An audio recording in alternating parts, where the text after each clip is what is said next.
আসসালামু আলাইকুম চাচা। ওয়ালাইকুম সালাম। কেমন আছেন? আছি তো ভালোই বাবা। বাবা তুমি কি আর হাঁপাইতেছো কেন? চাচা আমি আপনার উপকার করার জন্য আসিছি, আর কারোর উপকার করার জন্য যদি একটু নিজের হাঁপানো লাগে তাহলে হাঁপাইলাম, সমস্যা কি? তো কি উপকার করতে আসছো?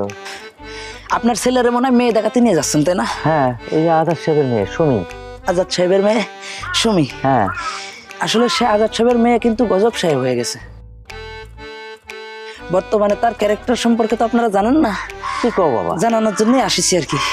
সে বর্তমানে এই এলাকার 5 পাস ছেলের থেকে শুরু করে MBBS ডাক্তার পর্যন্ত তার পিছনে ঘুরছে, বা তার পিছনে সেও ঘুরতেছে। সে এলাকা ছেড়ে, ইউনিয়ন ছেড়ে জেলা পর্যায়ে চলে গেছে, বুঝতে পারিছেন? খারাপের দিক থেকে তার ক্যারেক্টার সেই লেভেলের খারাপ, শ্রেষ্ঠ লেভেলের খারাপ। আর ওই মেয়ের যে বাপ, তার কথা কি কব আঙ্কেল, তার ক্যারেক্টারে যে এত পরিমাণ ঝামেলা সে আপনারা বলে বুঝতে পারবো না। কিরকম? কিরকম বুঝতেছেন?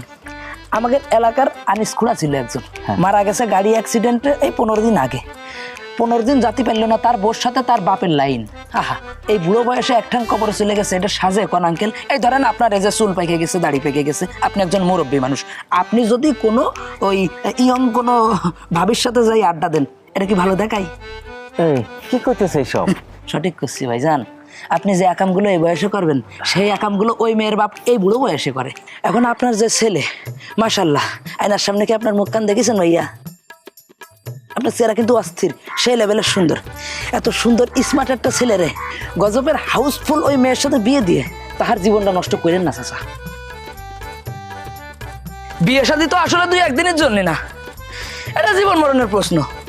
তা আপনারা বললাম, আপনি একটু ভেবে দেখেন, আসলে মানুষের উপকার করাই তো মানুষের ধর্ম। সেই হিসাবে আমি বাগান চুগান ভাঙতে ভাঙতে চলে আসিছি, আর এসে হাঁপাচ্ছি, আর হাঁপাতে আপনার এই সঠিক পরামর্শটা দিছি। আর দেখেন আপনার ছেলের বিয়ে তার সাথেই দেবেন নাকি অন্য কোনো জায়গায় দেবেন, দেখি, চলো ভেবে দেখেন। বর্তমান মেয়ে ছেলে যে কত খারাপ হয়ে গেছে। যাই হোক, বাগান চুগান দিয়ে দৌড়ে আসছি, কষ্ট ঠিকই আমার হয়েছে, তবে একটু মানুষের উপকার ঠিকই করতে পারলাম। আইসে বিয়ে করতে, এই ছেলের জীবন না জানি কত নির্যাতনের ভিতরে যাইতো। শাহিদ সাহেব, আমার মেয়ের সাথে আপনার ছেলের বিয়ে পাকাপোক্ত করলেন, এখন বলছেন বিয়েটা করাবেন না। আসলে আমি কিছু বুঝতেই পারছি না, আমাকে একটু খুলে বলবেন? না কোনো সমস্যা থাকলে তাও বলতে পারেন। আজাদ সাহেব, আমার ছেলে তো ব্যবসা করে, দেশের বাইরেও যেতে হয়, আবার দেশেও থাকতে হয়, সবসময় আসা যাওয়ার মধ্যে থাকে। আর সে এত ব্যস্ত থাকে যে আমাদের ফ্যামিলির সঙ্গে সবসময় সে থাকতেও পারে না।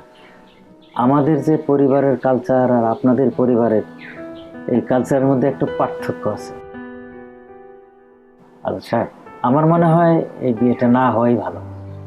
আজাদ সাহেব, মনে কিছু করবেন না, আমরা আসি। আসসালামু আলাইকুম। আসসালামু আলাইকুম।